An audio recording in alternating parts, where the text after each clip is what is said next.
Bueno, vamos a comenzar si les parece. Eh, Primero, bueno, agradecerles como siempre que un martes a esta hora de trabajar estemos todos dispuestos a seguir conversando y también agradecerle a la doctora Lorena Bossa en nombre de la Junta Directiva y en nombre de la Comisión de Educación, Permanente, Continua, que participe con nosotros esta noche. El tema que nos convoca es un tema un poco controvertido, en donde estamos bombardeados por las redes sociales con información, bombardeados o exigidos por las pacientes que al tener una mayor eh, expectativa de vida, la población exige respuestas a las que nos tenemos que ir apurando y darlas con seguridad. Y, y por otro lado es un tema controvertido, ya que no todos los intereses son puramente académicos o en pos de la seguridad del paciente. Entonces, desde el Consejo de Médicos, nosotros queríamos como dar un marco a esta situación y es que trabajar en pos de esto, de la seguridad del paciente, tratando de evitar posibles daños a nuestros pacientes. Fundamentalmente, muchas de las reacciones adversas que que producen los fármacos son los que se van a ver o se pueden detectar a través de los tratamientos y del seguimiento de estos tratamientos. Entonces, proponer eso, que tengamos una farmacovigilancia activa en todo lo que estamos iniciando, que tengamos seguimiento de nuestros pacientes y que tratemos de aunar estos conceptos de farmacovigilancia, de seguridad del paciente, en los objetivos del milenio para el 2030, en donde el objetivo número 3, que habla de salud y bienestar, nos propone a nosotros como profesionales aumentar el número de notificaciones de reacciones adversas y esto también forma parte de los cuidados que vamos a tener, ya que institucionalmente tendríamos que tener o trabajar en pos de tener protocolos, trabajar en equipos multidisciplinarios, en fin, es mucho el trabajo que hay por delante, sobre todo en este momento en donde hay gran confusión y donde pareciera que todo vale. Y ya pasamos por la tragedia de la talidomida, entonces tenemos que comenzar a mirar y aprender de nuestros errores. Si ustedes se acuerdan, la talidomida inicialmente fue utilizada como un sedante, luego para náuseas y vómitos, se comenzó a utilizar en Alemania y Estados Unidos ve un poco con poca seguridad los estudios que se presentan y eso hace que se demore el ingreso. La FDA, que estaba a cargo de Francis Kelsey, es la que detecta deficiencias en la seguridad o una seguridad insuficiente, sobre todo a largo plazo, y en pos de pedir nuevos estudios es que comienzan a salir las notificaciones que provenientes de Alemania y de Australia. Entonces, tenemos que aprender que no todo medicamento, porque en el momento de uso no tenga reacciones adversas, es seguro. Estas se pueden presentar a largo plazo, que tenemos que considerar qué ocurre en situaciones o en poblaciones vulnerables. Entonces, es un, es un volver sobre lo que ya sabemos, pero con un marco donde no podemos perder el marco de ética profesional y de brindarle a nuestros pacientes eh, fármacos que sean seguros. Y para que sean seguros hay un proceso que tienen que cumplir hasta que salen a la fase 4 de farmacovigilancia activa y de comercialización.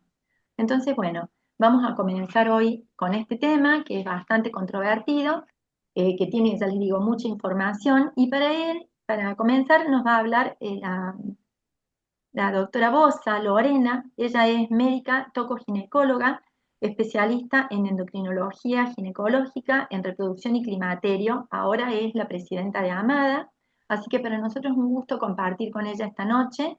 Y bueno, somos todo oídos, Lore. Bueno, Claudia, muchísimas gracias por la presentación y muchísimas gracias por la introducción que has hecho porque ha sido muy útil para lo que sigue. No podría haberlo explicado mejor de lo que vos lo hiciste, contarle a la gente cómo nos conocimos en una charla, en una actividad de capacitación y las dos fanáticas de este tema. no parábamos de hablar y la verdad es que agradezco muchísimo que me hayas convocado para seguir generando estos espacios de capacitación. Concretamente vamos a hablar de la menopausia y el título que le han puesto es excelente porque es de la prescripción a la precisión. La precisión es hacia dónde vamos. ¿Y por qué elegir terapias hormonales reguladas? Un poco la introducción que hiciste me viene bárbaro para abordar el tema que sigue. Nuestros objetivos es, por supuesto, vamos a revisar la evolución histórica del uso de terapia hormonal, porque no podemos dejar de hacerlo. Siempre es bueno saber desde dónde partimos y a dónde estamos y a dónde vamos. Analizar el rol actual de la terapia hormonal y hacia dónde vamos con esto.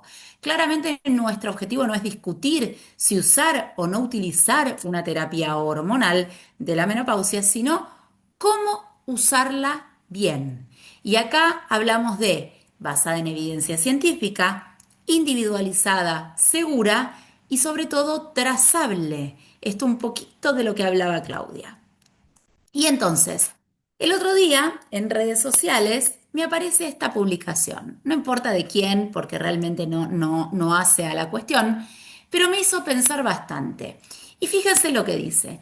No todo lo que está publicado sana. No todo lo que sana está publicado. Hasta acá dije, ok, a ver de qué se trata esto, de qué viene. Siguiente, datito del carrusel me dice, ausencia de publicación no significa ausencia de evidencia.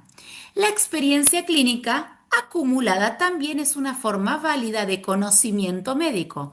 Por supuesto, acá hablamos de opinión de experto, pero claramente los niveles de evidencia científica tienen, claramente como su nombre lo indica, distintos niveles de evidencia.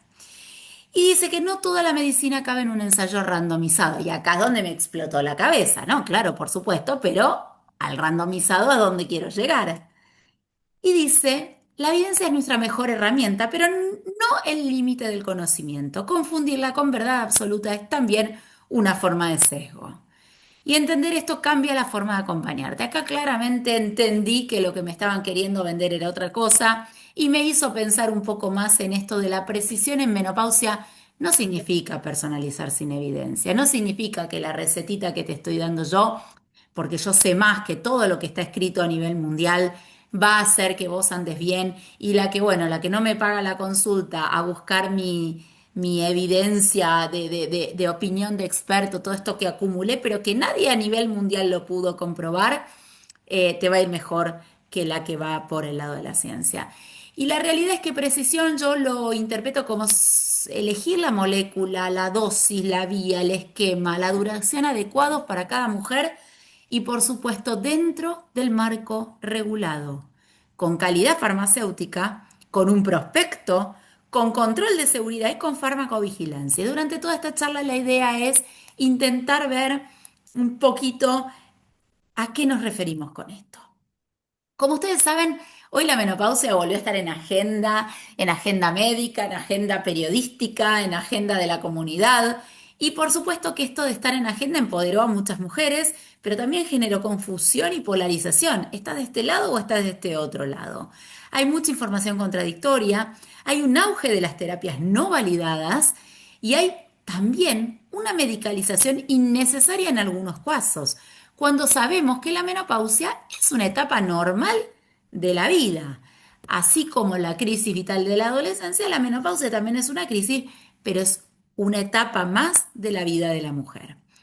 Que por supuesto dejó de ser abordada como una etapa inevitable de padecimiento que han tenido que padecer nuestras abuelas, porque en ese momento no se hablaba, porque en ese momento era solamente padecer los sofocos, pero que tampoco es una indicación hormonal automática, de que entras a mi consultorio y te tengo que indicar 10 medicamentos porque si no te va a ir mal, como una especie de elixir de la juventud.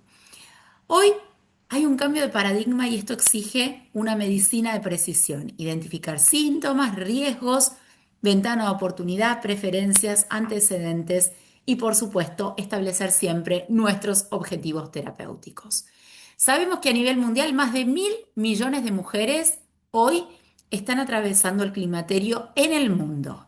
y solamente en Argentina 5 millones de mujeres lo están atravesando. O sea, son datos, son números importantes. Y si entendemos que la edad promedio de menopausia en nuestro país es 51 años y que la expectativa de vida para la mujer es 83, entendemos que un tercio de la vida de cada una de nosotras la vamos a pasar en menopausia.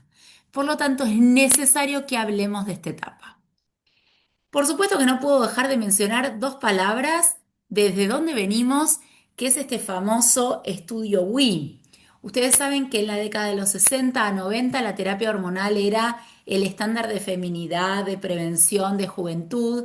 Algunas podían acceder, pero que a partir del estudio WI en el 2002 explotó una bomba y apareció una sobreinterpretación de los riesgos de la terapia hormonal, lo que dio lugar a que aparezca el box warning de la FDA, que es este black box que le puso la FDA a la terapia hormonal, es la advertencia más grave que le podía poner FDA a un medicamento, y lo que decía después del estudio WI era que el estrógeno aumentaba el riesgo de enfermedad cardiovascular, hablemos de infarto y hablemos de accidente cerebrovascular, de tromboembolismo venoso, de cáncer de mama y de demencia en mujeres de mayores de 65 años.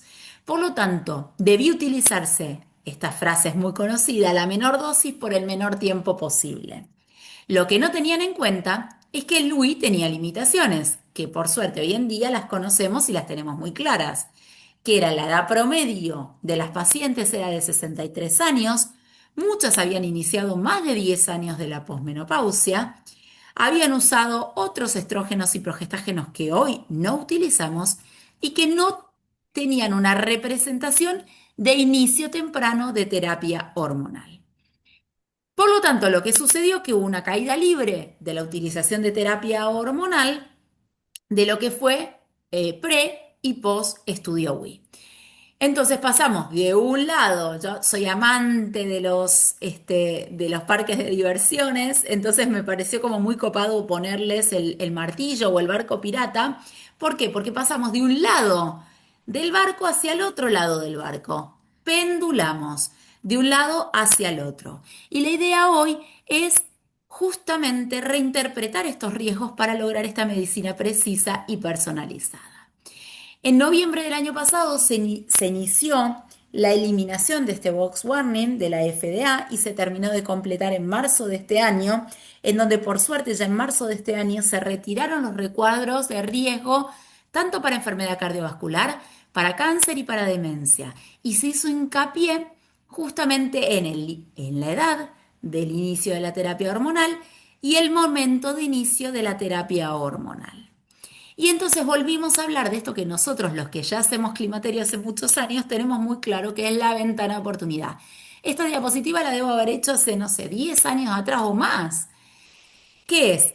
La ventana de oportunidad es el momento en que podemos prescribir terapia hormonal de la menopausia, donde los beneficios van a superar a los riesgos.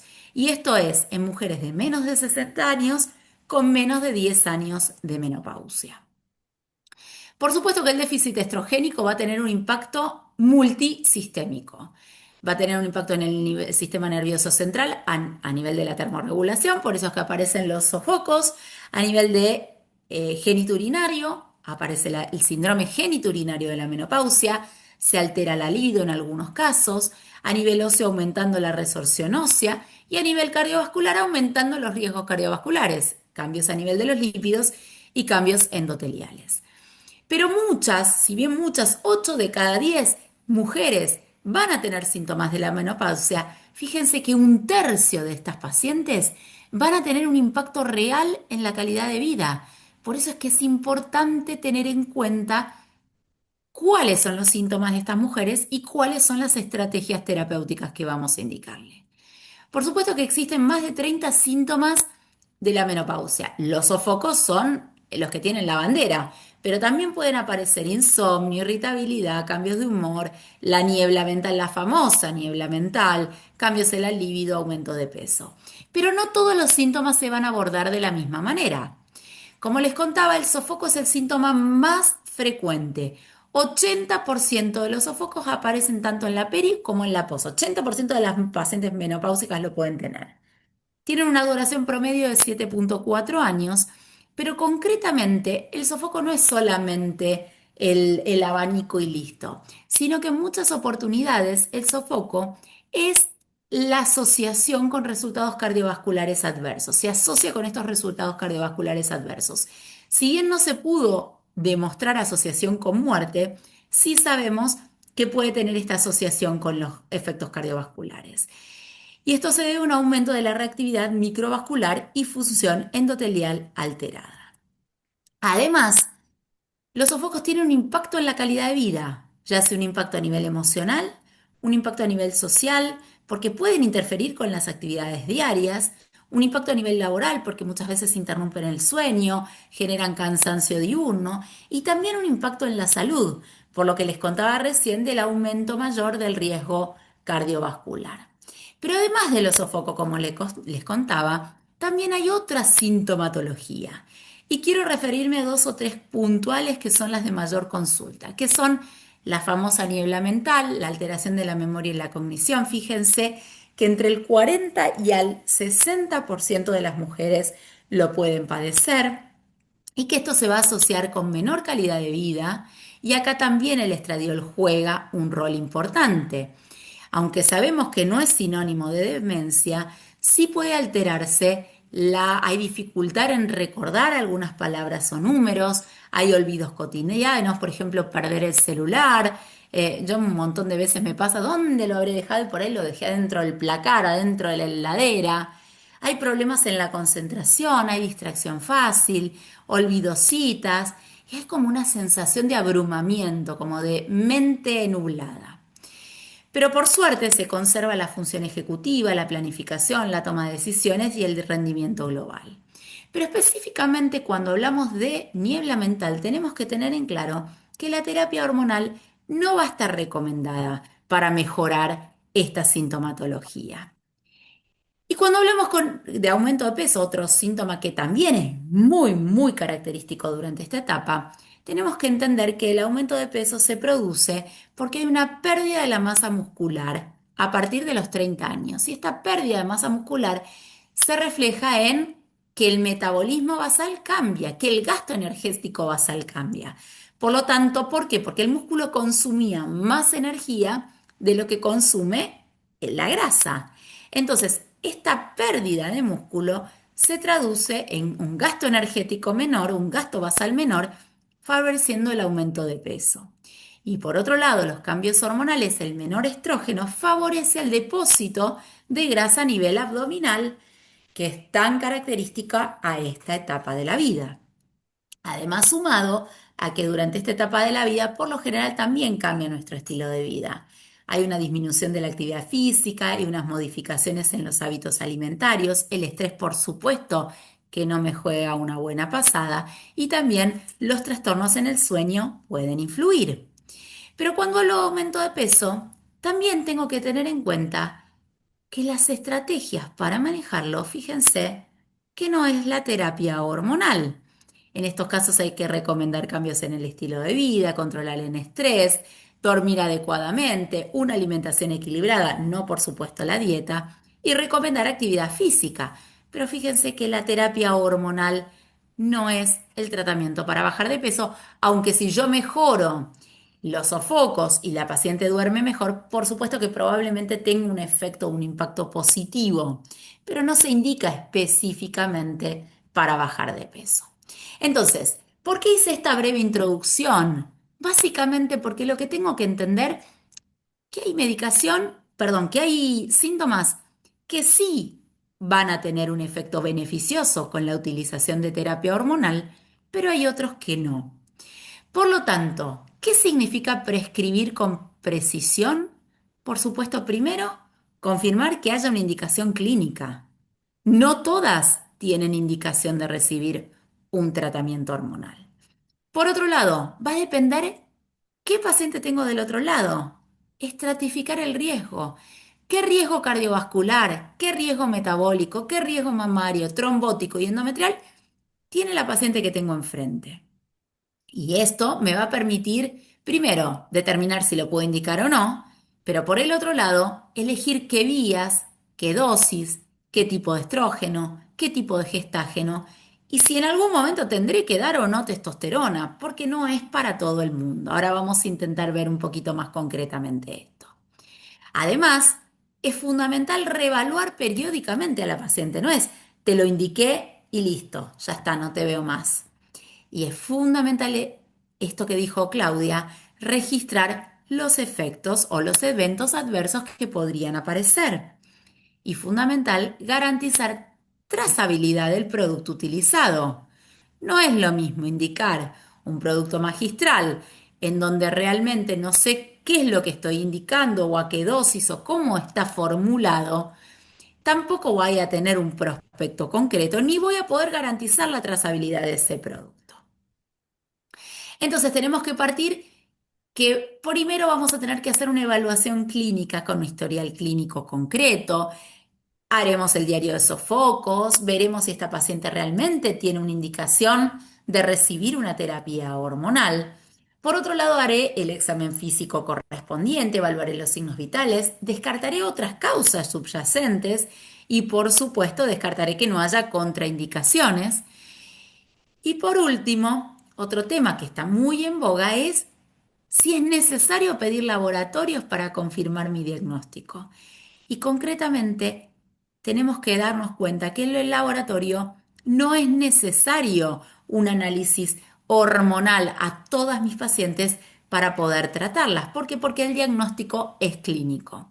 Yo soy centro de derivación, pero me canso la realidad de recibir estudios hormonales en donde sacan el pergamino de 500 hormonas que le piden y de un montón de cosas de zinc, de hormona, de progesterona, de andrógenos múltiples, bueno, un montón de estudios que realmente no son necesarios para poder hacer un tratamiento a todas las pacientes.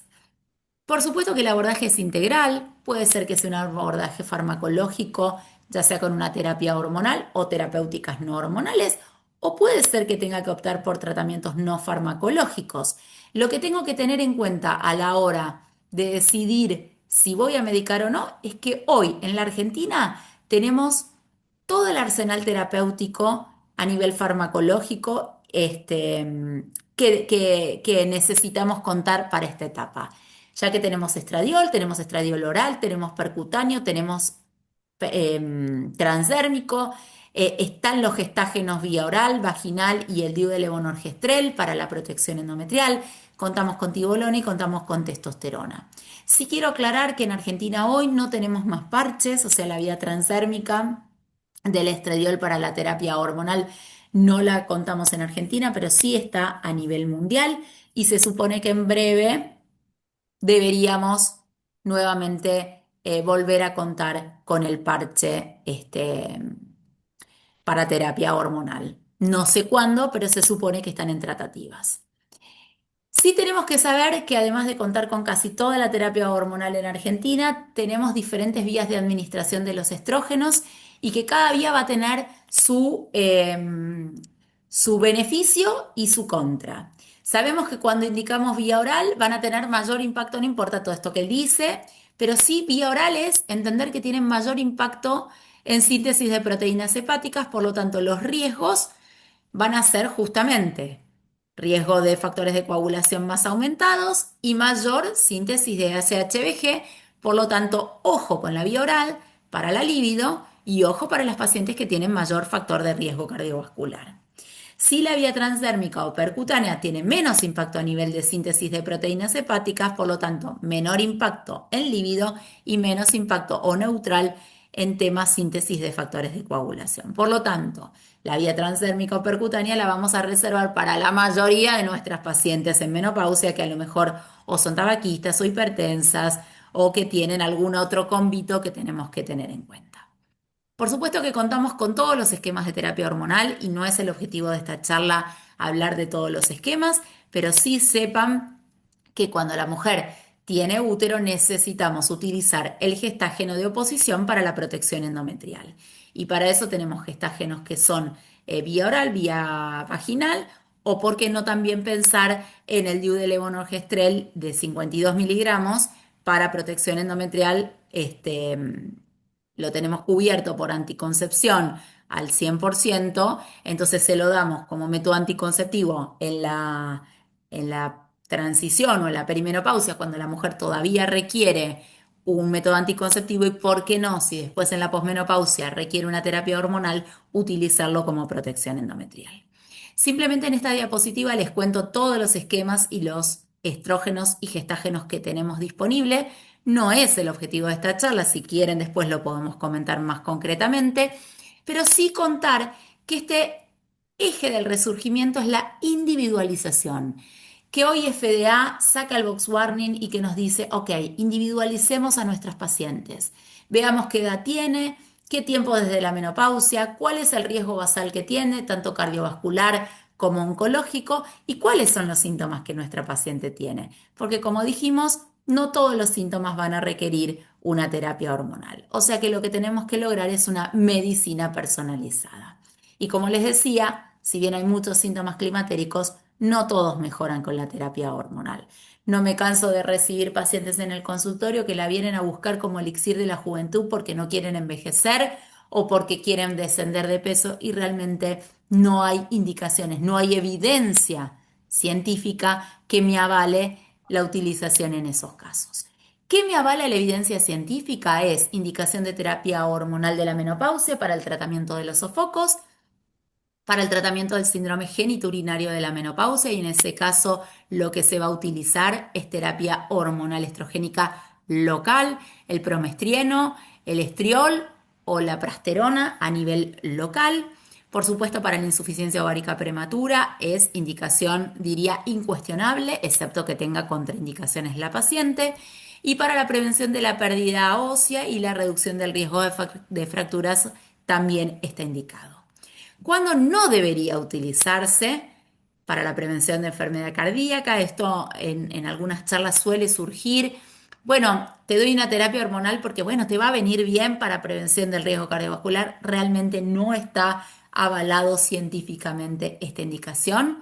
Tampoco para manejos de afecciones musculoesqueléticas, la osteoartritis, las atralgias, el hombro congelado tampoco.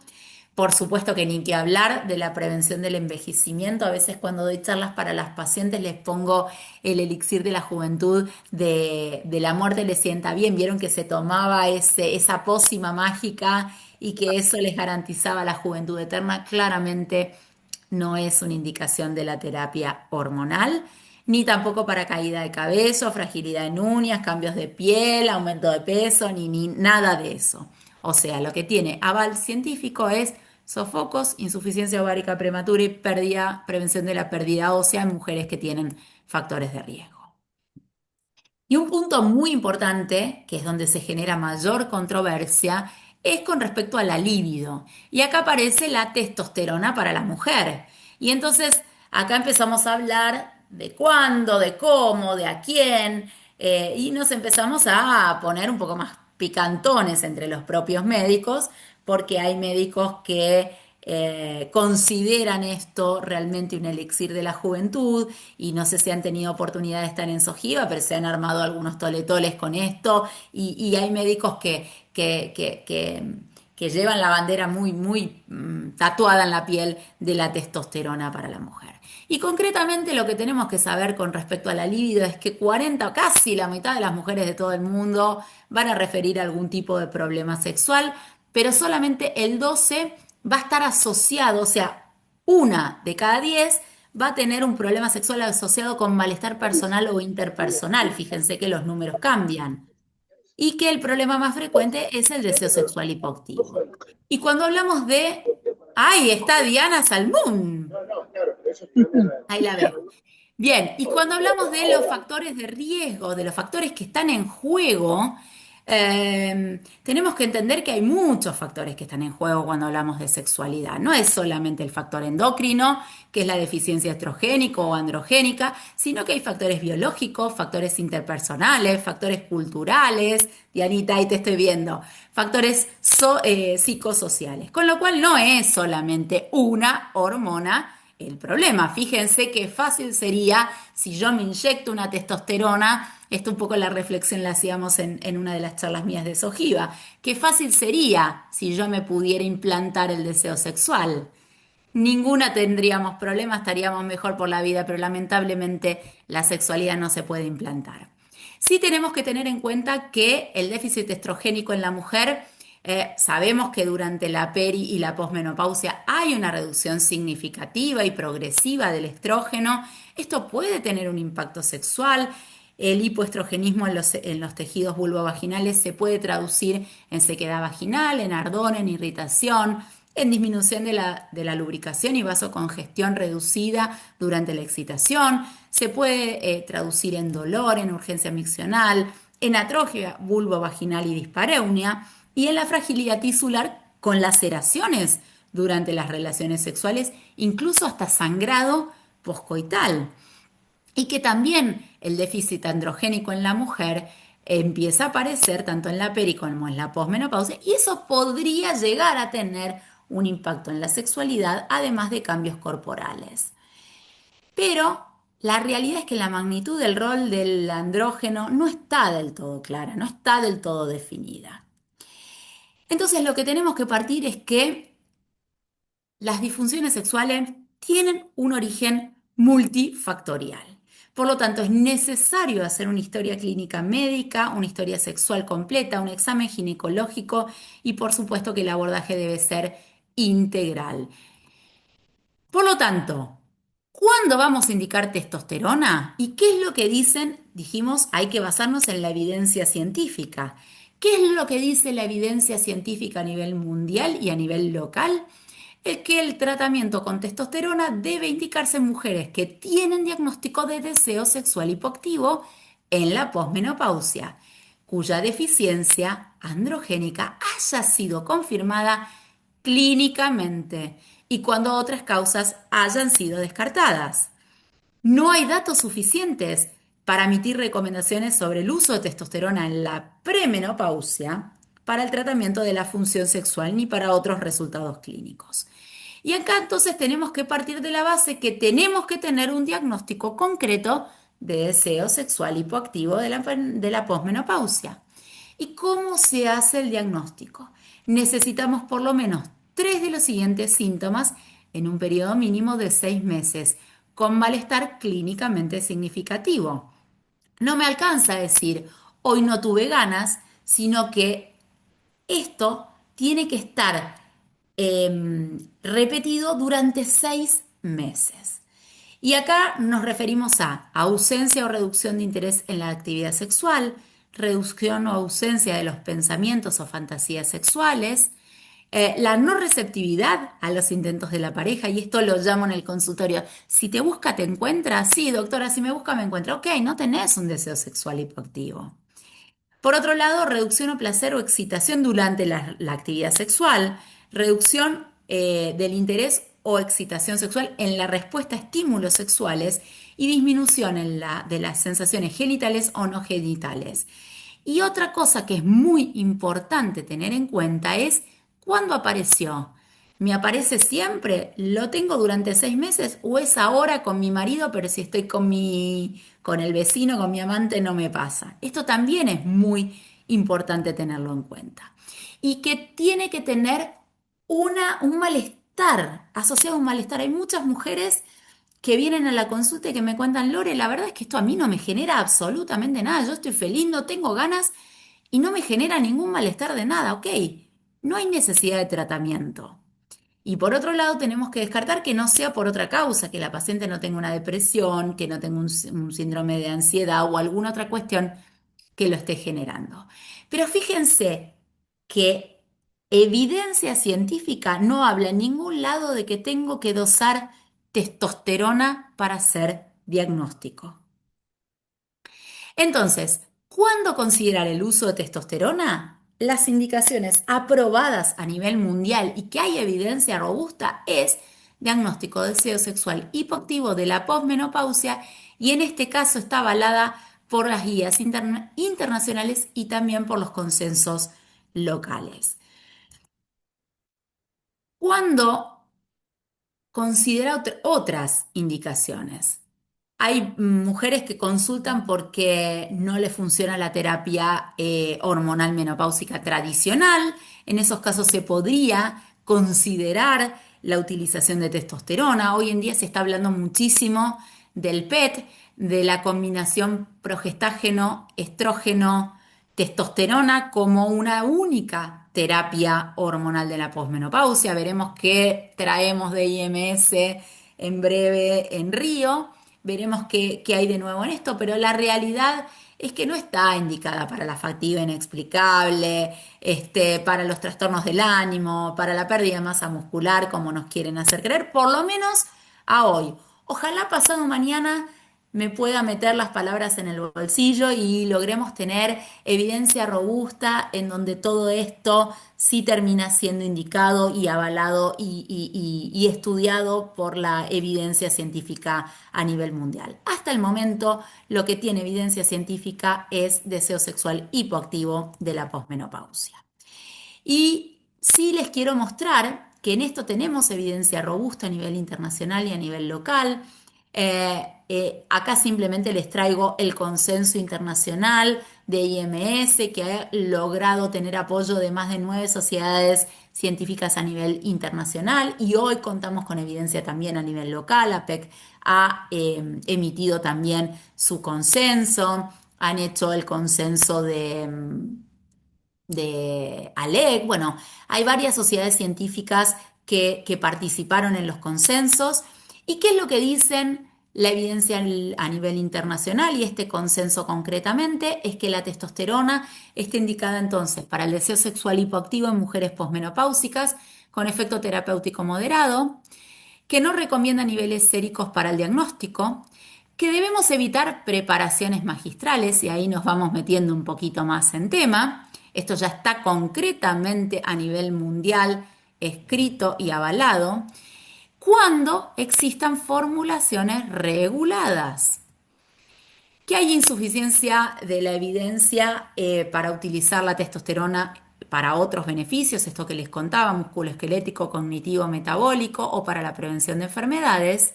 Y fíjense que este dato muy interesante, que es cuando no esté disponible una preparación apropiada de testosterona, es razonable la prescripción off-label de una formulación que está aprobada para los hombres, pero con dosis para las mujeres. Concretamente, entonces, entendemos que testosterona tiene indicaciones concretas y tiene dosis recomendadas. No es la dosis, cualquier dosis que se me ocurra, sino es la dosis que se aproxima a las concentraciones fisiológicas de testosterona en mujeres premenopáusicas y en ese caso ejerce un efecto beneficioso sobre la función sexual. Y acá lo que me aporta es que aumenta el evento sexual satisfactorio, que mejora los dominios de deseo, excitación, función orgásmica, placer y capacidad de respuesta sexual, junto con otra reducción en las preocupaciones sexuales, incluyendo el distrés sexual, que no puede generalizarse a mujeres sin disfunción sexual. ¿Qué significa esto? No es que si yo no tengo una disfunción sexual me lo coloco o lo utilizo para estar mejor y hacer el salto del tigre. Claramente esto no es lo que está avalado ni aprobado. Y que no aplican a formulaciones inyectables, implantes, que son los famosos pellet o chip, ni a preparados que resulten en concentraciones suprafisiológicas de testosterona, ni a preparados compuestos. ¿Qué significa esto? Que está fuera todo lo que sea preparado magistral ni preparaciones que generen dosis mayores a las que tengo que tener. Por supuesto que la Sociedad Internacional de Menopausia se expidió entonces también en que no está indicado, no hay evidencia suficiente para mejora del rendimiento cognitivo, ni que retrase el deterioro cognitivo, ni sobre el bienestar general, ni sobre estado de ánimo ni depresión, ni tampoco a nivel esquelético, ni se respalda el efecto beneficioso sobre la densitometría. Y esto es importante tenerlo en cuenta porque hasta que surjan evidencia científica, esto es donde tenemos que guiarnos. Y entonces la conclusión resumida es que la indicación está respaldada para el tratamiento del deseo sexual hipoactivo en mujeres posmenopáusicas con diagnóstico riguroso y con formulaciones reguladas. Esto es muy importante. Vamos a ir metiéndonos un poquito más en este tema. No está recomendado su uso para otras indicaciones y es fundamental evaluar riesgos cardiovasculares, mamarios, metabólicos y siempre utilizar dosis fisiológicas, evitando entonces las preparaciones magistrales. Y como siempre digo, no lo dice Lorena Boza esto. Y acá cuando hablo de este tema, siempre me respaldo en la evidencia científica. Si esto sería una opinión de Lorena Boza, me quedaría muy corta porque sería una opinión de expertos, chiquitita y abajo en el nivel de evidencia científica. Esto está respaldado por evidencia científica, por trabajos, por evidencia, por ensayos clínicos y demás cuestiones. Entonces, hasta acá definimos, bueno, a ver, ¿quiénes tienen indicación? Ahora vamos a ver y qué deberíamos usar. Bueno, concretamente, hoy Lorena Boza tiene que indicar una terapia con testosterona. ¿Qué usamos? Y la realidad es la dosis recomendada es la testosterona en gel a dosis fisiológica. Esto era lo que me decían las recomendaciones a nivel mundial. Pero bueno, digo, a ver, ¿y qué tengo hoy en el mercado? Hoy en el mercado o dentro de lo que son preparaciones con testosterona, estaba el parche transdérmico, que en realidad no están disponibles porque FDA nunca los aprobó. Tengo formulaciones tópicas a través de geles y cremas. Hay formulaciones que ya están aprobadas para las mujeres. Lamentablemente el único país que lo tiene hoy disponible es Australia. El resto del mundo todavía no lo tenemos, pero sí tenemos geles que son preparados, que fueron aprobados para los hombres, pero que esa preparación se puede ajustar a la dosis para la mujer. También en cuanto a formulaciones tópicas, contamos con los preparados magistrales que nos abundan y nos rodean día a día en varias pacientes que nos vienen a consultar, a contarnos que están utilizando esto. Y también contamos con los inyectables o los pellets o los chips, los famosos chips sexuales, que son implantes subcutáneos en forma de pequeños cilindros sólidos que son similares a los granos de arroz que contienen la testosterona cristalina y que van liberando de manera continua la testosterona durante un periodo entre 3 a 6 meses, porque tampoco es algo que es constante, sino que cada mujer tiene una duración específica porque no es algo que esté estandarizado. Por supuesto que los inyectables o los pellets no están recomendados, no por Lorena Boza, sino por la literatura y la evidencia científica a nivel mundial.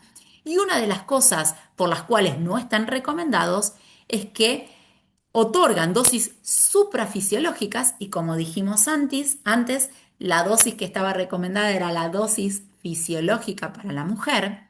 Y por el otro lado, porque no pueden retirarse en caso de efectos adversos. El otro día estaba con un colega muy reconocido de zona sur que había recibido una paciente con una necrosis y que bueno, que en definitiva, bueno, la derivó a la paciente al médico tratante porque claramente esto no se puede retirar si aparecen estos efectos adversos.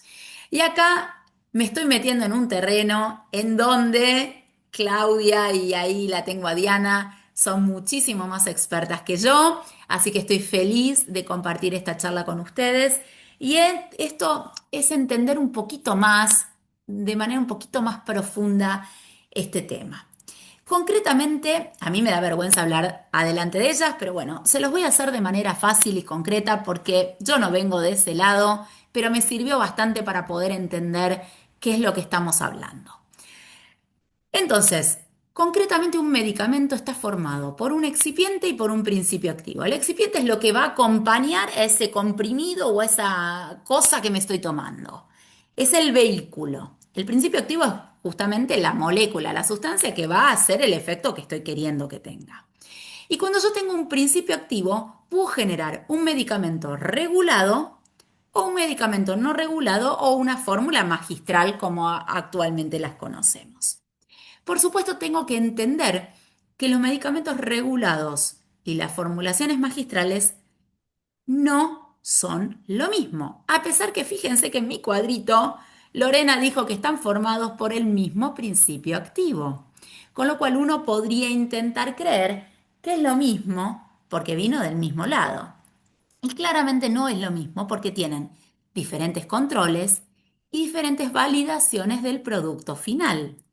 Y concretamente, cuando hablamos de testosterona, la testosterona se fabrica a partir de los fitoesteroles vegetales, de la biogesmina de soja o del ñame silvestre.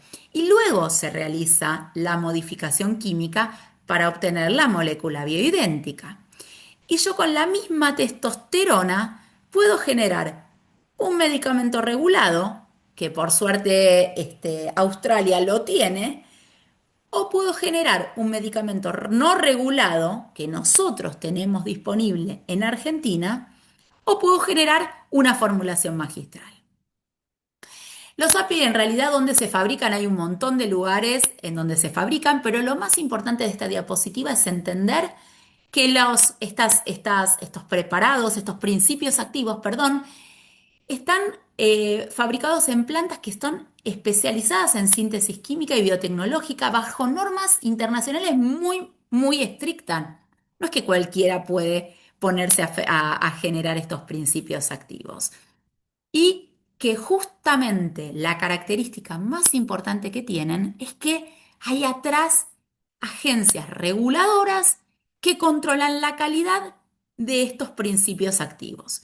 Y acá me refiero a FDA, me refiero a EMA, me refiero a MAT, que inspeccionan regularmente las plantas, que deben cumplir específicamente con estándares de pureza, de potencia, de trazabilidad, que era esto que hablábamos al inicio, de estabilidad, de seguridad. Entonces no es lo mismo, no es que más o menos, no, no, cumplen un montón de controles. Y bueno, básicamente, como les contaba, de estos principios activos puedo generar una hormona regulada, que son principios activos idénticos a las hormonas humanas, aprobados por las agencias regulatorias y que están disponibles en las farmacias en dosis y formas estandarizadas. Y que por otro lado, por lo general, además tienen descuento de la obra social, cosa que los productos magistrales no sucede. Y fundamentalmente entender que las hormonas reguladas tuvieron que pasar por los estudios de ensayos clínicos que contaba hoy Claudia al inicio, en donde se demostró las fases de los ensayos clínicos, las diferentes fases en donde se demostró la eficacia en cuanto, la evidencia de eficacia, la evidencia de seguridad, la farmacocinética, la estabilidad y la bioequivalencia, que ahora vamos a entender un poquito más de qué hablamos con esto. En cambio, los productos compuestos de hormonas bioidénticas, o sea, los preparados magistrales, nada de todo esto cumplen. ¿Por qué? Porque son generados a partir del mismo principio activo, pero son preparaciones que no están aprobadas por agencias regulatorias, que son producidas por las farmacias magistrales y que en definitiva ese producto, la calidad y la seguridad va a depender según la farmacia que lo produzca y no hay controles sobre estos productos. Simplemente a modo de gráfico, no quiero que nos pongamos a leer esta diapositiva, pero les recomiendo esta cita porque fue fabulosa. Simplemente van a ver que el primer producto, que es el producto aprobado, fíjense todas las fases que tuvo que atravesar hasta que pueda lograr estar en la farmacia. Y fíjense los productos de abajo, los productos magistrales no tuvieron que pasar por todas estas fases de evaluación para poder llegar a la farmacia. Entonces simplemente recordemos que las fases de los estudios de investigación son muy importantes porque en la fase 1 vamos a ver si el producto es seguro, en la 2 si funciona y cuál es la dosis, en la fase 3 se confirma esa eficacia y la seguridad que yo estoy evaluando previamente, se aprueba, se obtiene la regulación, la aprobación regulatoria, pero después está la fase 4 que es fundamental. ¿Qué es lo que nos ocurre en la vida real? Y acá es lo que hablamos de farmacovigilancia que mencionábamos hoy con Claudia al inicio de la charla. Y esto en los productos regulados lo podemos tener, pero no lo podemos tener en los productos magistrales. Entonces, simplemente acá el cuadrito claro y concreto de la diferencia entre una y otra, que las hormonas bioidénticas reguladas tienen aval científico, tienen controles de calidad, tienen evidencias clínicas de eficacia y seguridad, la personalización de la dosis es limitada. No le puedo poner un poquito de esto, un poquito del otro y otro poquito del otro. ¿No les pasa que cuando reciben estos compuestos magistrales tienen un combo que vos decís, ay Dios mío, le metieron un combito de cada cosa, parece el combo del McDonald's? Y es fundamental entender que las bioidénticas reguladas las puedo ir a comprar y tengo el descuento de la obra social en una farmacia y están reguladas y controladas, en cambio las compuestas magistrales no, solamente las puedo conseguir en una farmacia magistral con una receta. Y por último, ya ir para metiéndonos un poquito más en este tema, es entender qué es bioequivalencia. Y la bioequivalencia implica que dos formulaciones tienen la misma biodisponibilidad, o sea, velocidad y cantidad absorbida, cuando se administran en la misma dosis molar. Y esto lo que me permite es intercambiar productos sin perder la eficacia ni la seguridad. Entonces, si yo te doy este versus si yo te doy este, va a ser lo mismo si yo te lo doy en la misma dosis. Esto ocurre cuando yo compro en una farmacia la testosterona, por ejemplo, de un laboratorio. Se supone que si yo te doy esto, es lo mismo que darte esta cajita es lo mismo que darte esta otra cajita. No sucede lo mismo con un pellet de testosterona, que si yo te pongo un pellet, no es lo mismo que si yo en un par de meses te genero otro pellet, se supone con la misma dosis que el anterior. Acá simplemente mostrar una foto de pellet, les aclaro que esta foto no es mía, me la han prestado porque yo no coloco, no soy colocadora de pellet. Pero bueno, sí tenemos que tener en cuenta que, y esta foto es fabulosa, que hay un montón de vademecum, de productos magistrales, que fíjense que nos lo quieren vender como productos más personalizados, pero de personalización no tienen nada, porque esto está escrito y lo pueden sacar de este vademecum, qué es lo que quieren, y de personalidad, de personalización, evidentemente me quedo corta. Sí entender que los pellets de testosterona son subcutáneos, que son preparaciones magistrales compuestas, que varían en la pureza, en la dosis, en la velocidad de liberación y que no pueden considerarse bioequivalentes ni intercambiables entre sí o con otras formas, como por ejemplo con los geles, con las cremas, con los parches, con las tabletas. Y que, como decía antes, van a otorgar niveles suprafisiológicos de testosterona y que no están ni recomendados ni avalados por ninguna sociedad científica a nivel internacional ni local. ¿Y qué es esto de niveles suprafisiológicos de testosterona? Porque todo muy lindo la frase, pero decime, Lorena, ¿a qué te estás refiriendo? Y concretamente, la cantidad de producción natural femenina es entre 0,1 y 0,4 miligramos día. Y fíjense que el pellet tiene una liberación típica de entre 1 y 2 miligramos día o más, dependiendo del pellet que le hayan colocado. Por lo tanto, la dosis total colocada de 75 o de 150 miligramos o más genera un exceso relativo por lo menos de 2 por o de 10 por de lo natural que deberíamos tener las mujeres. A esto me refiero con dosis suprafisiológicas. Por supuesto que, como les contaba, no están aprobadas por FDA ni ningún organismo regulador y que lo que nos preocupa a los médicos son los posibles riesgos a los que puedan estar eh, expuestas nuestras pacientes, porque por supuesto esto no tiene un prospecto, no tengo posibilidad de hacer una farmacovigilancia. ¿A dónde voy a reportar este efecto adverso que le llegó a mi colega el otro día? Sí contarles que el único país en el mundo que lo tiene aprobado, la testosterona, es la droga comercial, el nombre comercial es el Androfem, no lo tenemos.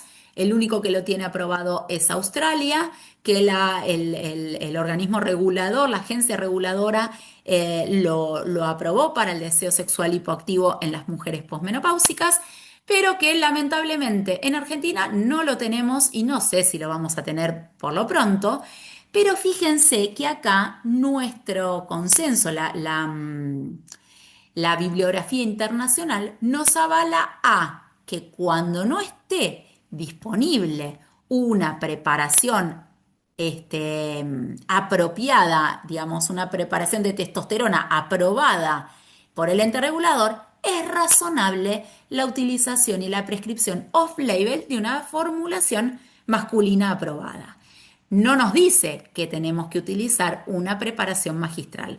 Nos dice, ok, si no sos Australia y vivís en Argentina o en el resto del mundo que no la tenés disponible, en vez de usar un producto magistral, lo que tenés que utilizar es una indicación off-label de lo que tenés aprobado. Y entonces otro dato, ¿qué es una indicación off-label? Y una indicación off-label es un uso fuera de prospecto. Es un medicamento que se utiliza de una manera diferente a la aprobada por las agencias reguladoras, ANMAT, FDA, EMA. Ya sea porque es una indicación diferente, porque es una dosis distinta a la autorizada, porque es otra vía de administración o porque es un grupo etario o población no contemplada. Pero indicación off-label no es ilegal si está respaldada por evidencia científica, consenso clínico o juicio profesional. Por lo tanto, hoy en Argentina podemos indicar testosterona off-label sin estar expuestos a un riesgo y sin tener que caer en una preparación magistral que es la que no tengo hasta el momento un aval científico. Simplemente dos palabras, dosis y vías de administración. Se administra 0,5 mililitros día, o sea, 5 miligramos día, y esto es debido a que a la absorción transdérmica la biodisponibilidad real es del 10 al 12%, lo que va a implicar que 5 miligramos aplicados equivalen a una absorción real aproximada de 0,5 o 0,6 miligramos de testosterona libre, similar, como les decía, a la producción fisiológica diaria en las mujeres premenopáusicas. ¿Cómo usarla? Concretamente se utiliza bien una jeringa para poder hacer la dosificación, se aplica siempre lejano a las mamas, en la parte externa del muslo o del glúteo, e intentar evitar las manos para poder esparcirla. Por lo general yo les digo que utilicen el brazo y posterior a aplicarla que se laven correctamente las manos. Por supuesto que efectos adversos pueden aparecer, por eso es que es importante registrarlos, es importante hacer un seguimiento de las pacientes. La vía transdérmica utiliza dosis fisiológica, es más neutral y sí tenemos que tener en cuenta que a estas dosis y por esta vía por lo general no se afecta la presión arterial, la glucemia ni los niveles de hemoglobina glicosilada. Por lo general los efectos adversos a nivel cosmético como acné y hirsutismo son muy leves a estas dosis. Sí pueden haber con dosis mayores o con los pellets. Cambios virilizantes, la clitoromegalia, la voz grave, la nuez de Adán, que les cuento que no retrocede. Por lo tanto, hay que ser cautelosos a la hora de indicar el tema de dosis. Por supuesto que hay que hacer un monitoreo. Les contaba que la testosterona no se hace un dosaje para hacer diagnóstico, pero sí se dosa testosterona para ver desde qué nivel vas al parto, para poder hacer la evolución y el seguimiento. Por lo general pedimos, además de hacer la historia clínica y el control ginecológico, los exámenes basales, que son hemograma, lípidos, glucemia, testosterona total y SHBG, y hacemos el seguimiento periódico, habitualmente al mes, mes y medio, hasta los 3 meses evaluamos, hacemos la evaluación trimestral y siempre es fundamental hacer el ajuste terapéutico. Si me paso de rango, suspender y volver a iniciar con una dosis menor. Por lo tanto, el abordaje tiene que ser integral y multidisciplinario. Como les decía, la sexualidad no se implanta. Hay que ver si tengo el diagnóstico de deseo sexual hipoactivo y recién con el diagnóstico de deseo sexual hipoactivo hay que evaluar riesgos-beneficios, evaluar historia clínica completa y el abordaje tiene que ser integral y multidisciplinario. Entendemos que hay beneficios, pero que también hay riesgos potenciales. Por eso es que hay que establecer concretamente qué paciente puede y qué paciente no puede y establecer objetivos terapéuticos y por supuesto que acompañar con alguna terapéutica sexual si es necesario. Y por supuesto hay que hacer un seguimiento controlado. Recordemos que la terapia hormonal regulada nos va a permitir una dosis conocida, nos va a permitir una dosis que sea reproducible, tiene estudios de fase 1, fase 2, fase 3, tiene controles de calidad, tienen prospecto con indicaciones, contraindicaciones y advertencias. Yo conozco el lote, el vencimiento, puedo hacer trazabilidad de ese producto Y por último, y fundamental, tienen posibilidad de seguimiento real en la vida real, o sea, farmacovigilancia, que las chicas están muchísimo más cancheras en eso que yo, con lo cual lo magistral, nada de todo esto cumple. Hay variabilidad en dosis, hay o subdosificación o sobredosificación, hay faltas de estudios robustos, hay ausencia de prospecto estandarizado, hay dificultad para atribuir efectos adversos, menor trazabilidad, limitaciones de farmacovigilancia y fundamental entender que hay una falsa percepción de inocuidad. Esto es natural, te dicen, esto es lo mismo que produce mi cuerpo, por lo tanto no me va a hacer nada. Sí tenemos que tener en cuenta, y ahora sí termino porque me encanta hablar, pero ya estoy llegando a mi hora de charla, que era lo que me habían pedido. Sí tenemos que tener en cuenta que hay factores que impulsan hoy la prescripción de compuestos de hormonas bidénticas. Lo padezco en climaterio, lo padezco en anticoncepción, el marketing y los medios, por supuesto, que no me juegan a favor, porque hay una promoción de clínicas privadas, de farmacias magistrales que apelan a lo natural, a lo personalizado, a lo más seguro. Hay influencers y celebridades. Hace poco estuve en un evento de menopausia para la mujer en donde se vendió que el pellet de testosterona lo deberían utilizar las mujeres a partir de los 35 años, yo imagínense casi convulsivo. Hay promesas de personalización que permite que esto del compuesto de hormona bioidéntica va a ser más específico para vos, Lorena Bosa, porque te lo voy a hacer específicamente para vos. Cuando les mostré uno de los tantos vademecum que hay circulando, en donde de personalización no tiene nada, porque esto ya está escrito y no personalizan nada. Esto de que las farmacias utilizan estos recetarios prediseñados con las combinaciones estandarizadas, ¿no? Esto de que de personalización no tenemos nada. Eh, la realidad es que en la perspectiva del paciente, las mujeres usan los compuestos de hormonas bidénticas porque se sienten más atraídas por esta aparente naturalidad y están empujadas también por evitar las terapias aprobadas, por desconfianza a la medicina convencional.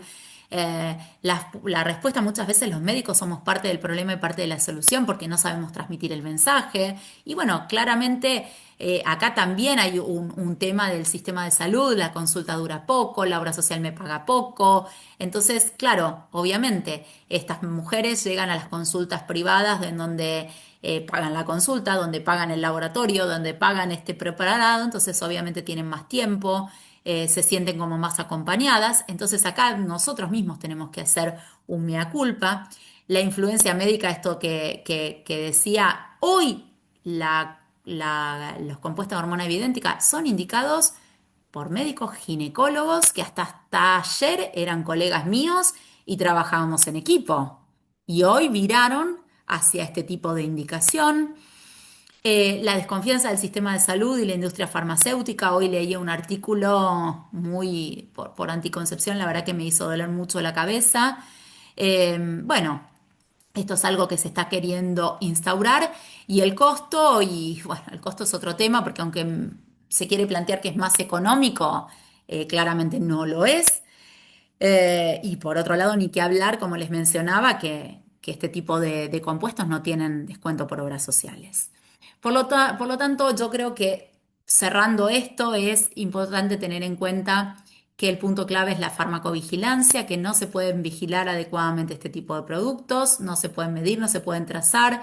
La seguridad no termina en la receta, esto es muy importante que lo tengamos en cuenta, que continúa en el seguimiento que hacemos con nuestras pacientes, en el registro, en la notificación y en la evaluación poblacional de los efectos adversos, y es esto que los invitaba hoy Claudia desde el inicio de la charla. Y el mensaje final es que necesitamos una medicina de precisión en la menopausia, que no consiste en esto que yo les planteé con ese posteo de Instagram, en alejarse de la regulación como planteaba, porque yo tengo la receta mágica específica para vos, sino en utilizarla como garantía de calidad. Necesitamos trabajar con evidencia, individualizando, teniendo en cuenta la seguridad, la trazabilidad y el seguimiento. Muchísimas gracias a todos por estar del otro lado y gracias Claudia por haberme permitido tomarme esta hora para poder reflexionar sobre este tema tan importante. No, no, estuvo hermosa la charla. Muchísimas gracias. La verdad, muchas gracias. Dos comentarios muy breves que incluso a pesar de que tenemos fármacos que siguen las vías normales, digamos, lo así hasta la comercialización, incluso en fase 4 son retirados del mercado. Tenemos Obvio. millones de ejemplos, por eso es tan importante ver qué pasa con los fármacos que usamos en nuestras pacientes a largo plazo.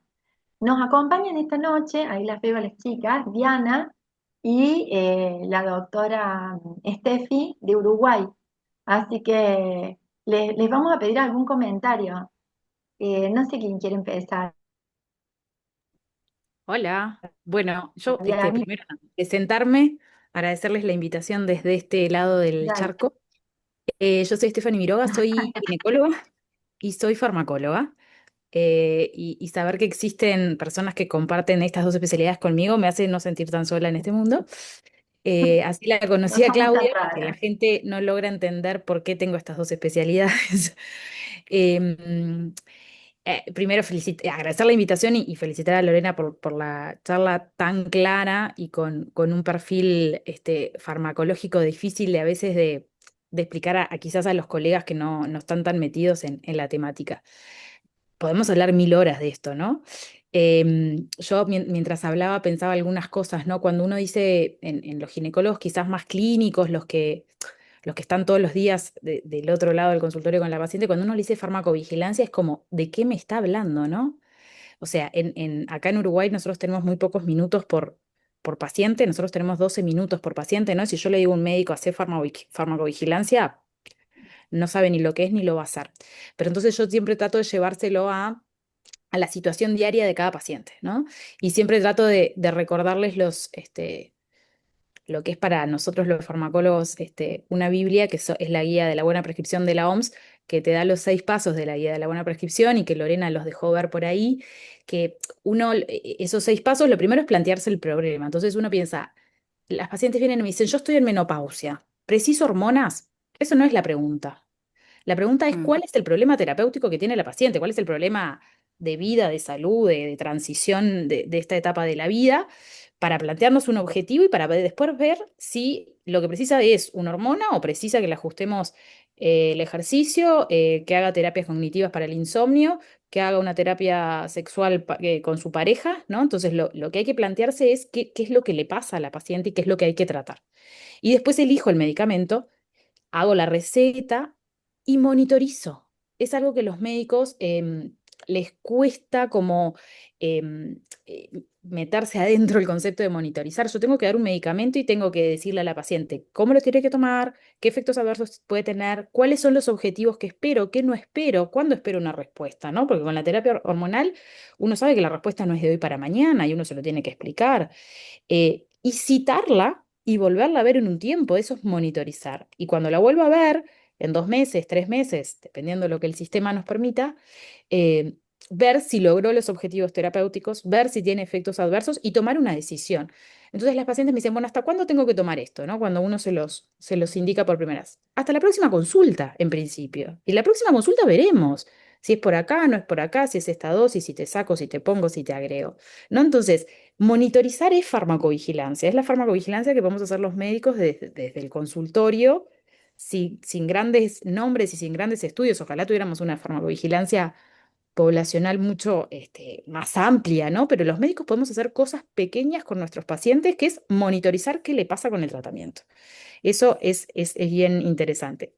Y después surge todo este gran capítulo de las hormonas bioidénticas, de la testosterona. Entonces, a mí a veces me han preguntado si yo trabajo con hormonas bioidénticas. Le digo, sí, claro, con las reguladas.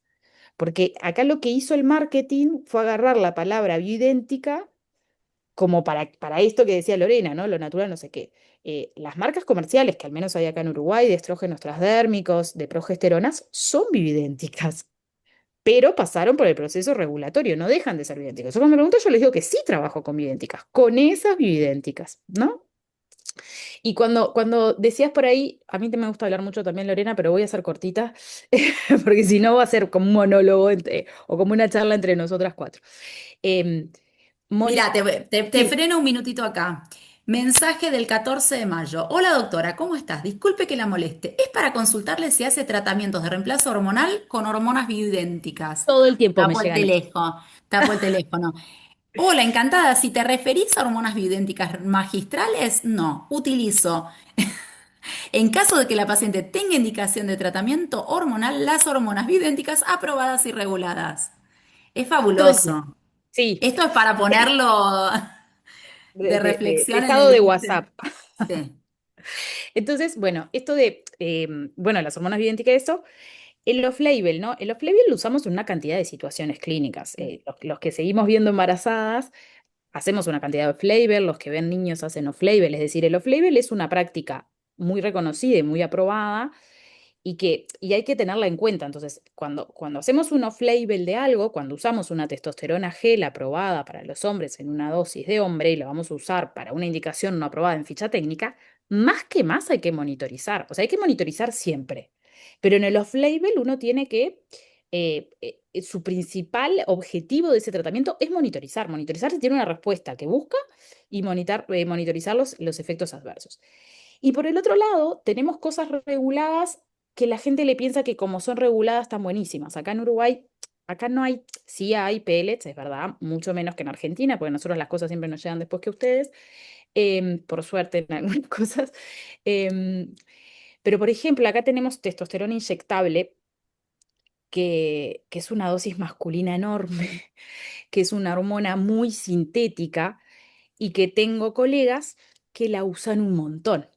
Entonces, por un lado, somos como muy estrictos en las cosas que no están reguladas y nos olvidamos que las cosas que están reguladas también hay que ponerle un pienso, ¿no? Tengo muchas pacientes con efectos muy adversos a la testosterona inyectable que también se la cobran carísimo, que le dan media ampolla de la dosis masculina por mes y he visto efectos adversos enormes. Hace poco me pasó una paciente particular comunicadora y ella venía y me decía, pero esta no es mi voz, no sé qué. Me dice, Me habrá cambiado la voz con los años. Y cuando empiezo a preguntarle, hacía 6 años que estaba con testosterona inyectable, unas dosis altísimas. Le digo, no. Digo, esta es la testosterona que te estás inyectando. Me dice, ay, la dejo de usar. Sí, déjala de usar, pero eso no va para atrás. Y es su profesión, ¿no? Y le cambió la voz. Entonces digo, no perder el eje que somos médicos y que todo lo que indicamos hay que monitorizarlo idealmente regulado porque nos da un marco, no olvidarnos que en lo regulado hay cosas que son demasiado off-label, como la testosterona inyectable masculina, este, y que siempre que la precisión, no, esto que decías de los pellets de precisión, es brillante, porque no son de precisión. Viene una cajita que te compras de 50, de 100, de 150 y pones los que querés, o sea, no tiene nada de precisión. La precisión es sentarse con la paciente, preguntarle qué tiene, qué precisa, qué le afecta en la vida, qué quiere hacer, qué quiere mejorar, explicarle que hay opciones para algunas cosas, para otras no, que todas tienen efectos adversos y que finalmente le voy a tener que ver en 2 meses para volver a pensar qué hacemos, que quizás le tengo que sacar, subir la dosis, bajar la dosis, agregar otra cosa. Eso es la medicina de precisión, no es ni la hormona bioidéntica del marketing, ni la precisión del Instagram, eso no es precisión en medicina. Lo que nosotros estamos tratando acá también es, independientemente que cada uno de nosotros va controlando los tratamientos, intentar que los médicos comiencen a registrar en las fichas de farmacovigilancia para tener datos que sean fidedignos y que sean nuestros. Si no, siempre estamos mirando otros países y estamos viendo cómo es la legislación. Vos, Dianita, ¿nos podés hacer algún comentario de lo de hoy?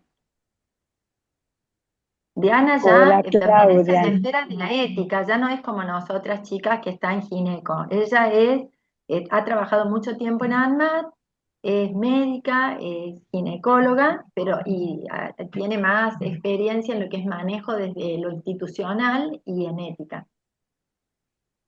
Gracias Claudia. Sí, mira, la verdad siempre es me parece importantísimo este tipo de charlas. Me parece importantísimo, muy bueno Lorena, gran parte de las líneas que bajaste, la verdad me parecen oportunas.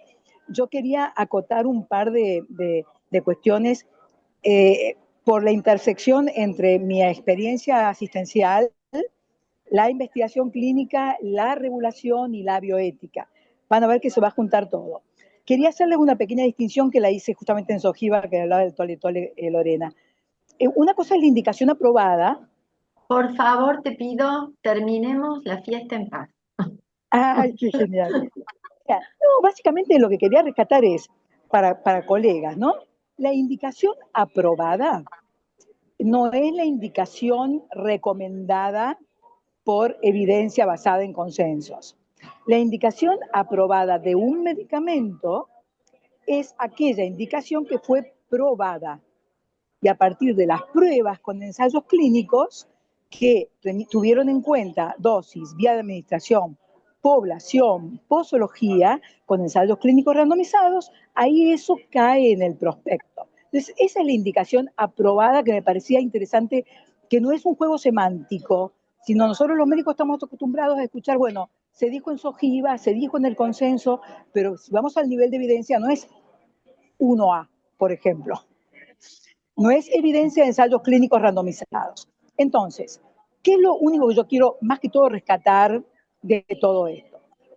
Se insistía en la farmacovigilancia y se insiste en la farmacovigilancia porque, como bien dice Claudia, el ciclo de vida de un medicamento, durante el ciclo de vida se evalúa el perfil beneficio de sus riesgos conocidos y potenciales durante todo el ciclo de vida. Me acuerdo todavía el día de 35, que tuve que casi tirarme arriba de la granada de mis jefes en ANMAT, porque lo querían sacar.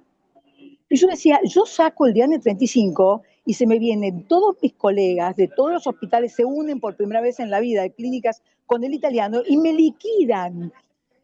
Si yo les saco algo que se usa, que tiene, es un medicamento médicamente adecuado. Entonces, el ciclo de vida del medicamento nos permite evaluar esa ecuación de manera dinámica y continua toda su vida con respecto a la seguridad. Entonces, ¿por qué quiero insistir con esto? El mensaje que quiero darles. El off-label, por supuesto que no es ilegal, es fuera de prospectos, off-label. Yo inventé el término que es off-label, no es off-practice, ¿sí? Hay off-practice cuando hay no-label, por ejemplo, cuando decía Lorena, de un preparador magistral que no tiene label, que no tiene prospecto. Ahora, ¿qué es lo que pasa? No podemos poner en la misma altura de farmacovigilancia a un estrógeno aprobado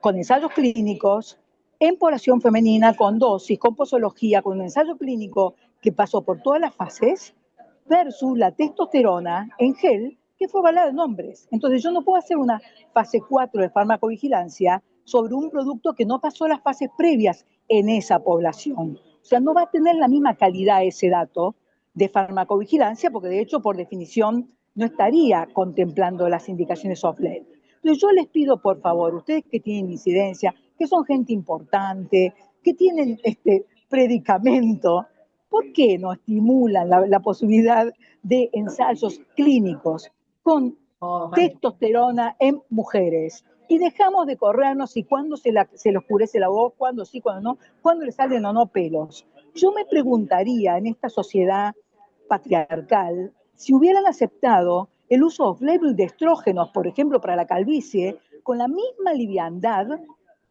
por el impacto psicológico que le produce a un hombre ser pelado. Pero bueno, cada tanto a lo mejor se le puede afinar la voz, pero usted no se preocupe, ¿eh? No pasa nada. Entonces la pregunta es, la mayoría somos mujeres, ¿por qué no estimulamos la generación de evidencia en mujeres? Y solo se va a caer el magistral, pero si estamos en una línea gris entre los labels del gel de beta y el no label del magistral, sobre el magistral se va a subir, perdón, sobre los labels se va a subir todos los prescriptores de magistrales. Entonces, por favor, estimulemos que se hagan ensayos clínicos con las fases adecuadas por ICH, por GCP, fase 1, 2, 3, 4, en la población. De a poco, así como decimos off-label. Embarazadas no se va a poder hacer porque hay muchos medicamentos que ya se usan off-label y yo no le puedo decir al que produce corticoides, hágame un ensayo clínico probando surfactante sí, surfactante no, digamos, con corticoides o sin corticoides. No les digo eso, el prospecto se queda a veces y se quedó ahí y no hay que tocarlo por buena praxis. Pero cuando se puede, señores, tenemos un gel espectacular, tenemos un laboratorio que tiene GMP, estimulémoslo a que haga ensayos clínicos con mujeres, eso es todo lo que pido. perdón porque me fui así con mucho entusiasmo. Gracias, Claudia, por la oportunidad. No, muy bueno el aporte, es verdad. Lo que pasa es que a veces uno propone hacer los ensayos clínicos y no es tan, es un poco más pedregoso el camino, pero es verdad, está muy buena la observación, es correcta. Es Bueno, son solamente, ya, dale, yo creo que es solamente proponérselo, porque en la hagamos un medicina, en todos los aspectos de multicéntrico. la vida, tenemos el no. Les puedo Hagamos un contar hoy la multicéntrico, cantidad incluimos de... Uruguay y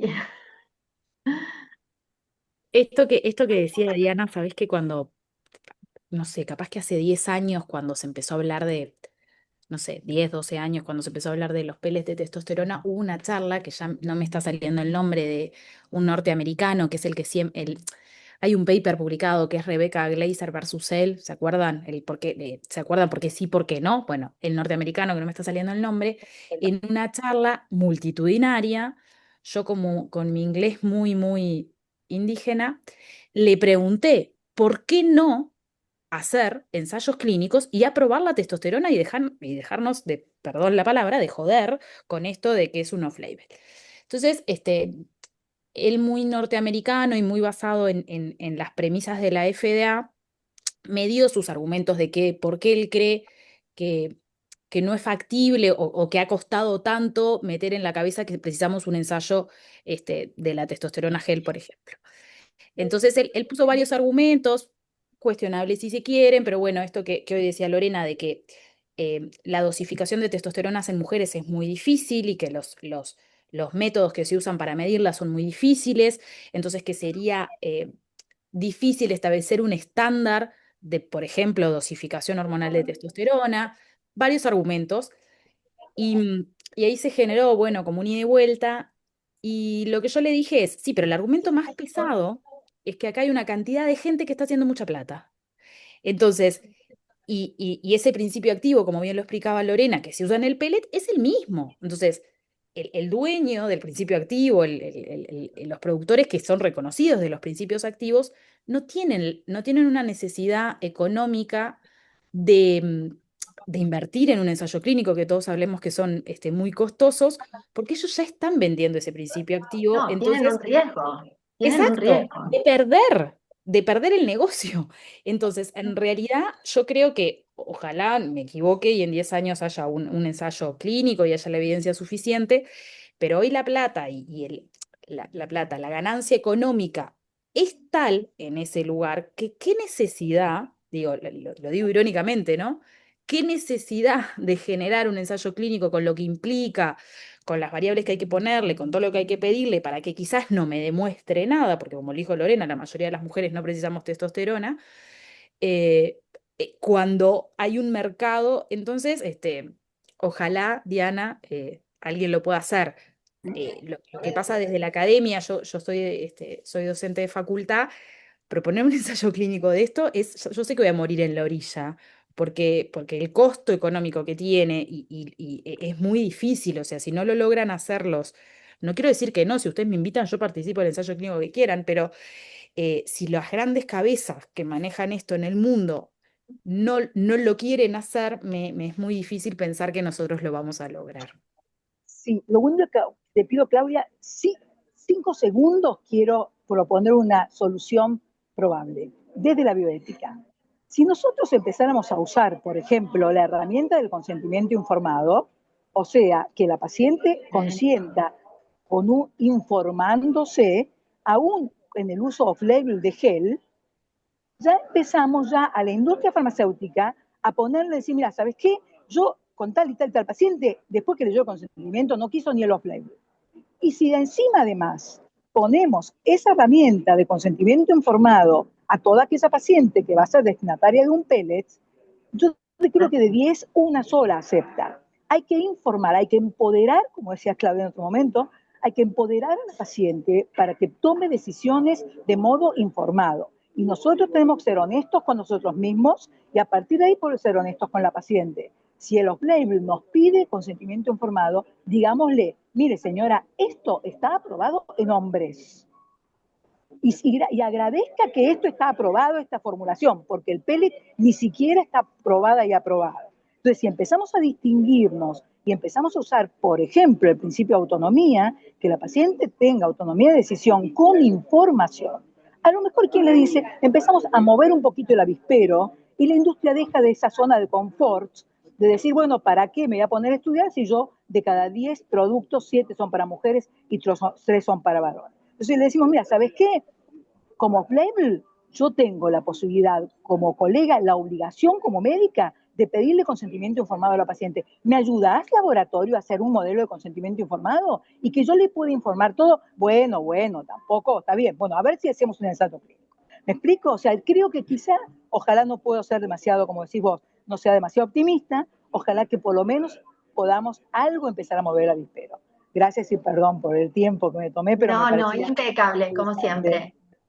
Chicas, ha sido, ya son las 9:30. Esta actividad nosotros la tenemos una vez por mes, o sea que vamos a encontrarnos seguramente con algún otro tema. Ha sido un gusto. Les agradezco a todos los que de alguna forma participaron en los comentarios, escuchándonos. Va a haber gente que después entre y vamos a sacar una publicación de lo de hoy. Así que no me queda más que agradecerles, de verdad. Muchas gracias a todas. Un placer, un gusto, es como un gusto, un placer para mí. Gracias, Claudia, por la Realmente, invitación. Gracias Sandra. a todos. Buenas Chao, noches, Lorena. gracias. Buenas Lorena, noches. chao, chicas. Hasta Que luego. Chao, descansen. buenas noches. Muchas gracias. Chao, chicas. Adiós.